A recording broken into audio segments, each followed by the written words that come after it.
Your jumping spider is completely still.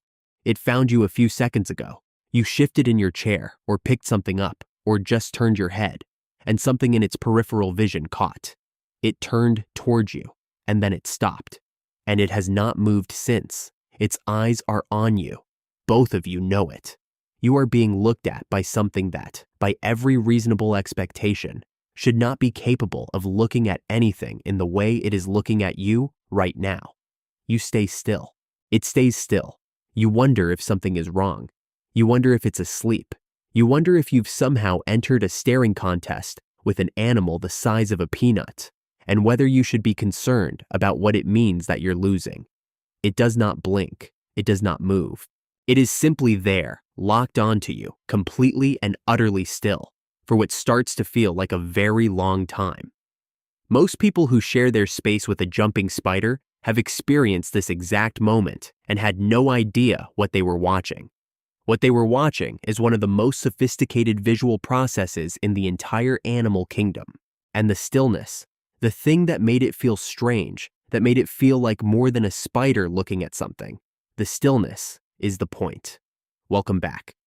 If this is your first video here, subscribe before you keep watching, because this is the kind of channel where each video changes something specific about how you see the animal sharing your space.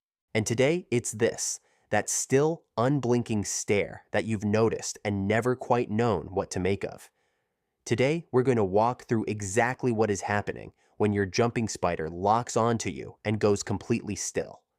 What is activating in its eyes? What is happening in its brain? What it is deciding? And why the stillness isn't emptiness. It's the opposite of emptiness. Stay until the end, because what we cover last changes what you think is happening every single time those eyes lock onto yours. The first thing to understand is what most people assume when they see this behavior. The most common interpretation is some version of passivity. The spider is resting. The spider is scared and freezing. The spider is just sitting there the way any small creature sits somewhere, doing nothing in particular, having no particular inner experience worth thinking about. This interpretation is wrong in a specific and important way. The stillness you are watching is not the absence of activity. It is a particular kind of activity. The spider is not doing nothing. The spider is doing something that requires stillness, the way you stop walking when you're reading something carefully on your phone. Not because you've stopped thinking, because the thinking requires the movement to stop. Your jumping spider went still because it found something worth processing, and what it found was you. To understand what is happening in those eyes, you need to know something about how jumping spider vision is built. Most animals with eyes, including humans, have eyes where the lens is fixed and the eyeball can rotate inside the head. The eye moves. The lens and the retina move together as a unit. You look left, your eye rotates left. Jumping spiders work differently. Their principal eyes, the two large forward-facing eyes that are looking at you right now, have lenses that do not move. The lens is fixed in place. What moves is the retina. Inside the eye tube, the light-sensitive tissue that processes the image can slide, rotate, and shift independently of the outer structure of the eye.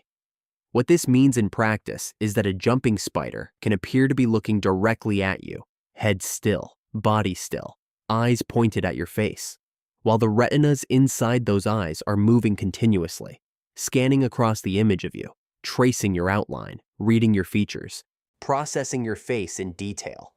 Researchers studying jumping spider vision discovered this using a technique called ophthalmoscopy, shining a carefully calibrated light through the eye and observing the movement of the retina from the outside. What they saw was that these retinas are almost never still. Even when the animal appears completely motionless, the retinas are tracing back and forth, up and down, processing the visual field in front of them in strips, the way a document scanner moves across a page. The still spider is not a spider that has stopped seeing. It is a spider whose visual system is running at full capacity. Here is what that process looks like from the beginning. Jumping spiders have 8 eyes arranged across their head.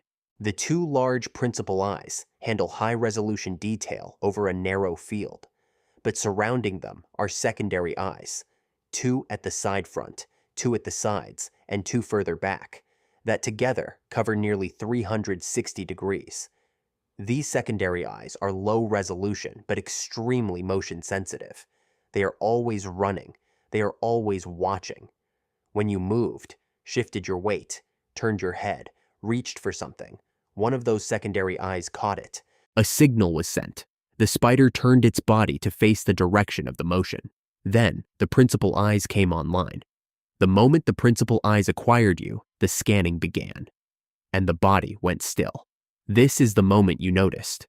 The turn, and then the lock, and then the complete and total absence of movement that followed. That absence is the spider doing its most precise visual work. Movement introduces blur. Vibration degrades resolution. The spider's visual system, at the scale it operates, requires stillness to produce the quality of image it needs.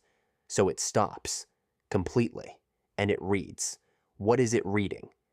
In the first fractions of a second, the spider is making a rapid assessment from the secondary eyes. Size, speed, movement profile. Too large to be prey, not moving in a threatening pattern, not approaching, low threat. That assessment happens fast, before the principal eyes have even fully engaged. But then, the principal eyes take over, and the question shifts. The question becomes, who is this? Research on Phidippus regius, the species most commonly kept as companions, has documented that these spiders store individual visual profiles of the people they spend time with. Not just large, safe object. Not just familiar human category.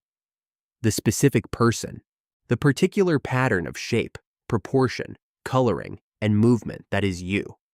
When the spider locks onto you and goes still, the retinas are scanning your current image against that stored profile.